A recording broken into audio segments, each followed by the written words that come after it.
Et nous voilà avec Eshkol Nevo qui nous attend gentiment dans ce petit café de Tel Aviv. C'est l'un des écrivains israéliens vivants les plus aimés en France. Il a publié 7 livres aux éditions Gallimard et le tout nouveau est titré La dernière interview. On va en parler, c'est un livre plein de poésie, plein d'amertume, de tristesse, c'est un livre mais déroutant. Bonjour Eshkol Nevo, merci de vous plier à ce petit exercice. Ça va en Israël, ça se passe?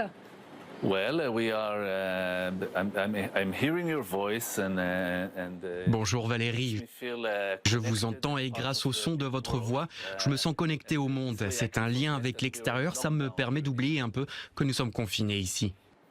Alors nous aussi, nous sommes confinés, Eshkol Nevo. Comment vous, écrivain, comment vous vivez cette période-là du Covid en Israël? We look for a writer. This time of isolation. Pour un écrivain, cette période d'isolement est peut-être bénéfique. C'est l'occasion de laisser libre cours à notre créativité. La preuve, pendant la première vague de Covid, j'ai eu le temps d'écrire un nouveau roman. Je me suis échappé de la réalité pour plonger dans mon imagination et j'ai aussi donné beaucoup de cours à mes étudiants par Zoom. Je les ai aidés, c'était une sorte de groupe de soutien.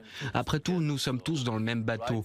Mais écrire et enseigner sont deux choses qui m'aident beaucoup en ce moment.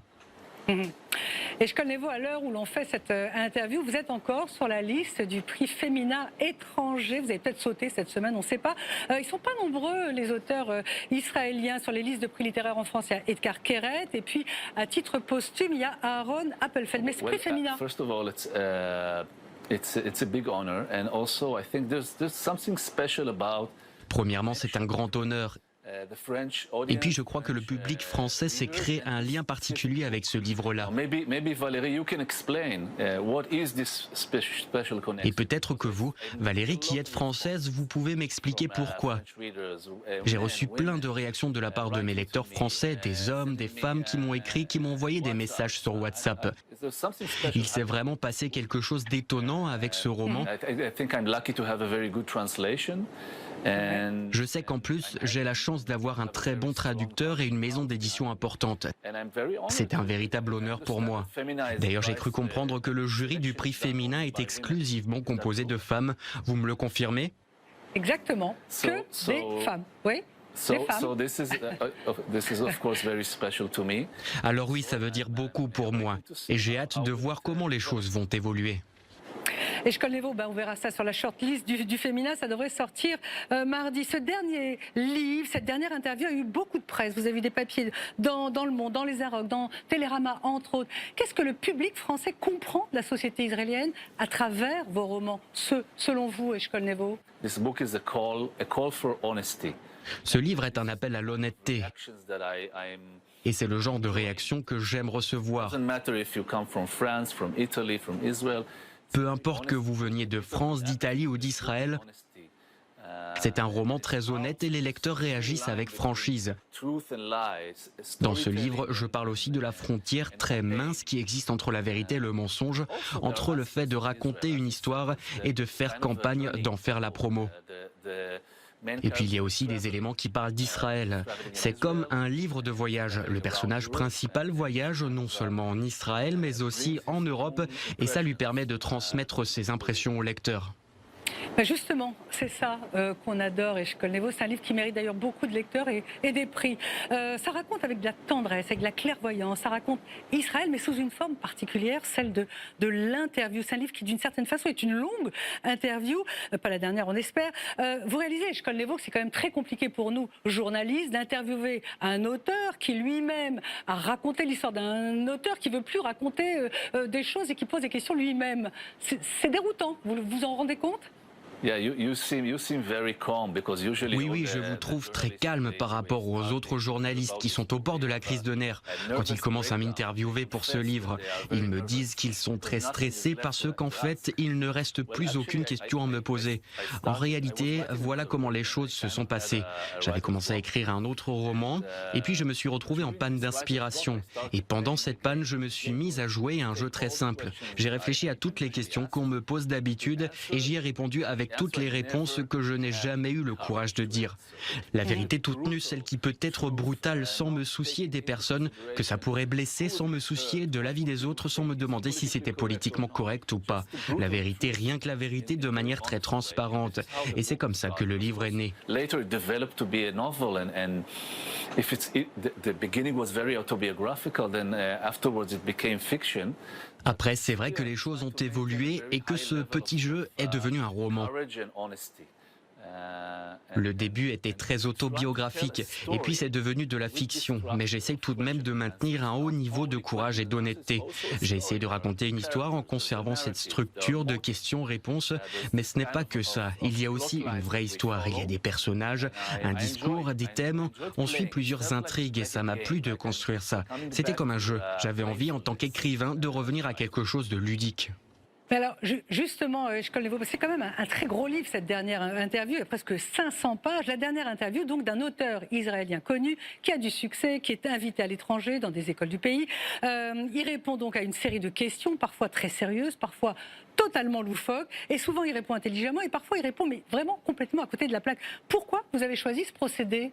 I think I try to combine things that really happened. Je crois que j'ai essayé de mélanger des choses qui se sont produites en vrai dans ma vie. Des morceaux de ma réalité, de ma famille, avec des choses que j'aimerais voir se réaliser ou que je crains de voir se réaliser. Et je crois qu'on retrouve cette combinaison dans chacun de mes romans. Dans tous mes livres, il y a une part d'autobiographie, mais là j'ai voulu passer au niveau supérieur et même partir dans les extrêmes. J'ai voulu dire les choses de manière plus audacieuse et c'est devenu une histoire. Il y a en France, à chaque rentrée littéraire, le débat sur le vrai, le faux dans le roman, sur les bienfaits ou les méfaits de l'autofiction. On se demande d'ailleurs ce que vous avez gardé de vous dans ce livre. Est-ce que c'est une histoire triste, même si on rit souvent, c'est quand même une histoire triste. Oui, je crois que c'est en même temps mon livre le plus triste et le plus gai, c'est indéniable. Le personnage principal vit le processus de séparation, il se sépare en quelque sorte de sa femme, sa fille ne lui parle plus, son meilleur ami est en train de mourir, et pourtant c'est un livre plein d'humour. Et c'est pour ça que j'aime beaucoup la couverture du livre en français, avec l'homme qui est penché sous l'arbre. C'est une image qui est très drôle. Il y a de l'humour dans ce livre, quelque chose d'espiègle, et j'aime la manière dont la couverture fait écho à ça.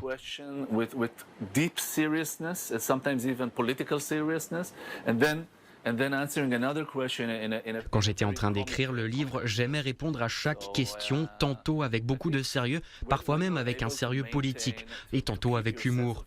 Je crois que c'est en gardant son sens de l'humour qu'on peut survivre. Je voudrais quand même, Eshkol Nevo, qu'on revienne sur cette histoire d'autofiction, de vrai, de faux, même si dans le fond, c'est pas ça le sujet de la littérature, d'être dans la vérité, dans le vrai. Mais quand même, titrer son livre, la dernière interview, raconter l'histoire d'un écrivain qui répond à des questions, c'est quand même pas rien. Et il y a d'ailleurs des passages dans ce livre, on se demande si c'est un peu votre histoire qui inspire. Il y a des passages très particuliers. De quelle partie parlez-vous? Du père qui écrit sur sa fille? Avec les enfants, exactement, exactement. Non. Oui, no, les enfants. actually, I will tell. Okay, I can tell you. I don't answer. Non, d'habitude, je ne réponds jamais à la question « est-ce que c'est vrai ou est-ce que c'est inventé ?» Mais c'est vrai que les journalistes ont toujours l'occasion de me poser cette question. Alors quand ils peuvent, ils le font, mais je vais vous dire la vérité. La vérité, c'est que quand j'ai commencé à écrire ce livre, j'ai pris la décision de ne pas écrire sur mes filles. J'ai 3 filles et je voulais les tenir à l'écart de ce livre. Donc, dans l'histoire, tout ce qui a trait à la relation entre le narrateur et ses enfants est totalement fictif. Mais j'ai toujours été et je suis encore très intéressé par les différents aspects éthiques liés à l'écriture. Par exemple, qu'est-ce qui se passe si vous écrivez quelque chose que vous volez à quelqu'un? Si vous dévoilez la vie privée d'une personne sans lui demander sa permission, le livre sort et après les gens ne veulent plus vous parler à cause de ce que vous avez écrit sur eux. Et toutes ces choses, je les ai vécues, pas avec mes filles. Et d'ailleurs, j'espère que ça ne sera jamais le cas avec mes filles. Mais la question de l'éthique est indéniablement très importante.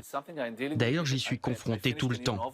Là, je viens de terminer d'écrire un nouveau roman et je me pose plein de questions éthiques autour de ce livre. Et ça me perturbe. Bien sûr. Il y a des questions très absurdes dans ce livre et des réponses merveilleuses. Je voudrais qu'on revienne sur ce passage avec ce rescapé de la Shoah. Il tient absolument à fourguer un gros livre sur la Shoah. Le narrateur, il en veut absolument pas. Qu'est-ce que ça raconte? C'était quoi le symbole Eshkol Nevo, qu'en Israël, on doit plus s'encombrer de la mémoire, qu'il faut la laisser sur une étagère? It's one of my favorite mini stories in the book. I usually read them. C'est l'une des mini-histoires du livre que je préfère. Généralement, je fais des lectures de mes nouvelles en Israël et en Italie. Et j'ai beaucoup aimé lire cette histoire en public parce que c'était comme jouer la comédie.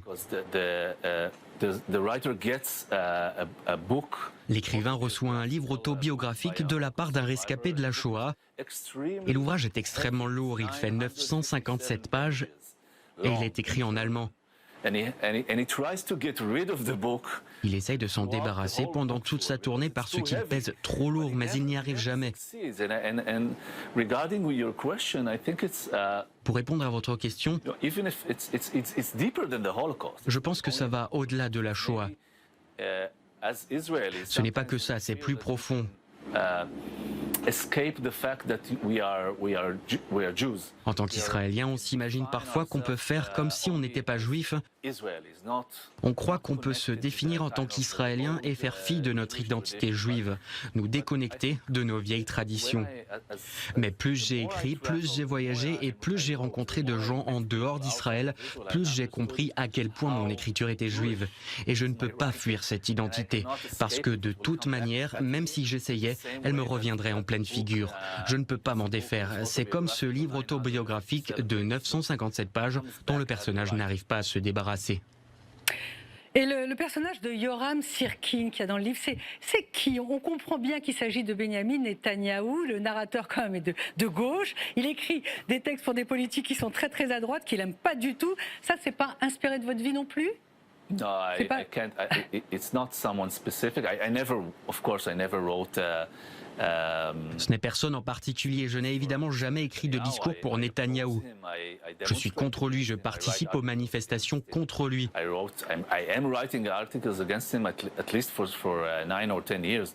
J'écris des articles contre lui depuis au moins 9 ou 10 ans. J'ai travaillé dans la publicité et pendant cette période, j'ai découvert le milieu de la publicité politique. C'était à la fois fascinant et effrayant. La manière dont on peut manipuler les mots et les faits pour gagner une campagne est absolument terrifiante, surtout quand on y prend part. Je ne suis jamais retourné travailler dans ce domaine. J'ai en quelque sorte démissionné quand j'avais 31 ans.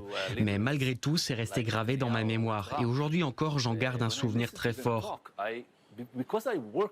Et quand j'écoute les dirigeants comme Netanyahou ou Trump pendant leurs discours, justement parce que j'ai travaillé dans ce milieu, je reconnais leur manière bien particulière d'exploiter les peurs et les espoirs du public pour pouvoir parvenir à leur fin.